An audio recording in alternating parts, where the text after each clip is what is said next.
माता पार्वती ने शिवजी से पूछा, क्या गंगा में नहाने से पाप धुल जाते हैं? नमस्कार दोस्तों, स्वागत है आप सभी दर्शक भाइयों का हमारे पुनः YouTube चैनल दर्पण ज्ञान गंगा में। मित्रों, लेकर के आए हैं इस वीडियो में एक ऐसी कहानी जिस कहानी में आप जानेंगे क्या गंगा नहाने से पाप धुल जाते हैं। क्या यह सत्य है या झूठ है?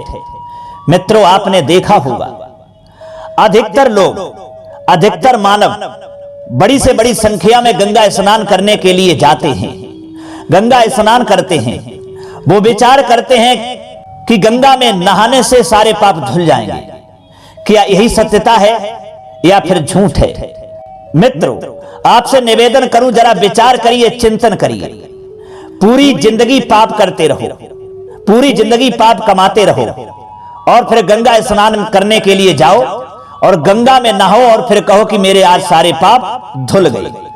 तो मित्रों, क्या ये गंगा में नहाने से सारे पाप धुल जाएंगे? सारी जिंदगी मैंने पाप किया, दूसरों को सताया, चोरी की, डकैती की, दूसरों की जमीन जायदाद को हड़प लिया, ऐसे कई तरीके के पाप करते रहे और फिर विचार बनाया कि चलो गंगा में स्नान करते हैं और स्नान करने से सारे पाप धुल जाएंगे। अब दोस्तों, जरा विचार करिए, चिंतन करें कि क्या गंगा में नहाने से ऐसा ही होता है जो हमारे जीवन के सारे पाप धुल जाते हैं? क्या यह सत्य है या फिर झूठ है?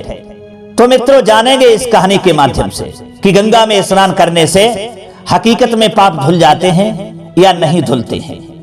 आपसे निवेदन है कि हमारी कहानी के लिए पूरा ही सुने, वीडियो की समाप्ति होने तक आप हमारे चैनल पर बने रहें। और दोस्तों, आपने अभी तक हमारा चैनल सब्सक्राइब नहीं किया है तो मित्रों, आपसे निवेदन करता हूं और प्रार्थना करता हूं कि आप हमारे चैनल को सब्सक्राइब कर लेना, बेल आइकन घंटी को भी जरूर दबा देना, क्योंकि मित्रों आपका एक सब्सक्राइब हमारे लिए बहुत महत्व रखता है। आइए मित्रों, अब बढ़ते हैं इस कहानी की ओर और जानते हैं कि गंगा में स्नान करने से पाप धुल जाते हैं या नहीं। प्रिय दोस्तों, एक समय की बात है, भगवान शिवजी महाराज माता पार्वती के साथ हरिद्वार में भ्रमण कर रहे थे, घूम रहे थे। वहां माता पार्वती जी ने देखा है कि हजारों मनुष्य, हजारों की संख्या में मानव गंगा में नहा ना करके हर हर कहते हुए चले जा रहे हैं, परंतु प्रायः सभी दुखी और पाप परायण हैं। यानी देखने में ऐसा लगता है कि ये गंगा स्नान करके तो जा रहे हैं, लेकिन फिर भी उनके चेहरा पर दुख है, दुखी दुख झलक रहा है। ये माता पार्वती ने देखा तो माता पार्वती जी के लिए बहुत बड़ा आश्चर्य हुआ और आश्चर्य में भगवान शिव से पूछा कि हे देवादिदेव, गंगा में इतनी बार स्नान करने पर भी इनके पाप और दुखों का नाश क्यों नहीं हुआ? इनके चेहरा पर दुखी दुख दिखाई दे रहे हैं। क्या प्रभु गंगा में सामर्थ्य नहीं रही या कोई और कारण है? मित्रों, माता पार्वती की ये बात को सुनकर के भगवान शिवजी ने कहा कि हे प्रिय, गंगा में तो वही सामर्थ्य है, गंगा आज भी पाप नाशनी है, परंतु इन लोगों ने पाप नाशनी गंगा में स्नान ही नहीं किया है, तब इन्हें लाभ कैसे हो? दोस्तों, पार्वती ने बड़े आश्चर्य से कहा कि हे प्रभु, स्नान इन लोगों ने कैसे नहीं किया? सभी तो नहा नहा करके आ रहे हैं, अभी तक इनके शरीर भी नहीं सूखे हैं और आप कह रहे हैं कि गंगा आज भी पाप नाशनी है, इन्होंने स्नान ही नहीं किया तो इनके लिए लाभ कैसा? इसका क्या कारण है? मित्रों, तब भगवान शिव जी कहते हैं कि हे देवी, ये केवल जल में डुबकी लगाकर आ रहे हैं, तुम्हें कल इसका रहस्य समझाऊंगा। प्रिय दोस्तों, जब अगला दिन हुआ तो भगवान शिवजी ने माता पार्वती से कहा कि देखिए, आज मैं तुमको बताऊंगा कि ये गंगा किस तरीका से नहीं नहा पा रहे हैं, कि लोगों के लिए गंगा स्नान का लाभ क्यों नहीं मिल रहा है। मैं वृद्ध का रूप धारण करता हूं और दीन विवश की तरह गड्ढे में जाकर ऐसे पड़ जाऊंगा जैसे हम गड्ढे में गिर गया। दोस्तों, शिवजी ने लीला से ही वृद्ध रूप धारण कर लिया और फिर दीन विवश की तरह गड्ढे में जाकर के ऐसे पड़ गए जैसे कोई मनुष्य चलता चलता गड्ढे में गिर पड़ा हो और निकलने की चेष्टा करने पर भी वह निकल नहीं पा रहा हो। फिर पार्वती जी को उन्होंने ये समझाकर गड्ढे के पास बैठा दिया और कहा कि देखो देवी, तुम लोगों के लिए सुना सुना करके यूं पुकारती रहो कि मेरे वृद्ध पति अकस्मात गड्ढे में गिर पड़े हैं, कोई पुण्य आत्मा इन्हें निकालकर इनके प्राण बचाए और मुझ असहाय की रक्षा करे, सहायता करे।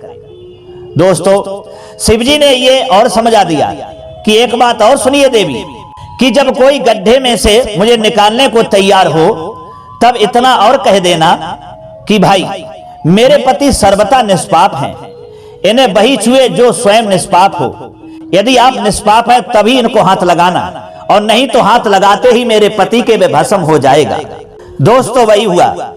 माता पार्वती गड्ढे के ऊपर बैठ गई और चिल्लाने लगी कि कोई हम दीन असहाय की सहायता करें, हमारे वृद्ध पति इस गड्ढे में गिर गए हैं। दोस्तों, बहुत से लोग गड्ढे में निकालने के लिए वहां उपस्थित हो गए और कहा कि मैं तुम्हारे पति के लिए इस गड्ढे से निकालूंगा। तब माता पार्वती ने कहा कि देखो भैया, आप लोग गड्ढे से हमारे पति को अवश्य निकाल देना, लेकिन एक बात सुन लीजिए। लोगों ने पूछा क्या बात है? तब माता पार्वती ने जवाब दिया, हमारे पति के लिए गड्ढे से वो ही निकाले जो बिल्कुल निष्पाप हो, जिसने पाप ना किया हो। और यदि फिर भी हमारे पति को निकालेंगे और जैसे ही हमारे पति को हाथ लगाएंगे तो वे जलकर के भस्म हो जाएगा। दोस्तों, ये सुनकर के सब आश्चर्य में पड़ गए। अब स्वयं भस्म ना हो जाएं, इसलिए किसी ने साहस ही नहीं किया, किसी को साहस हुआ ही नहीं। सैकड़ों आए, सैकड़ों ने पूछा और चले गए। संध्या इधर दोस्तों हो चली थी। तब शिवजी ने कहा, पार्वती देख लिया, आया कोई गंगा में नहाने वाला। दोस्तों, फिर क्या होता है, उसी क्षण में एक युवक का हृदय करुणा से भर आया।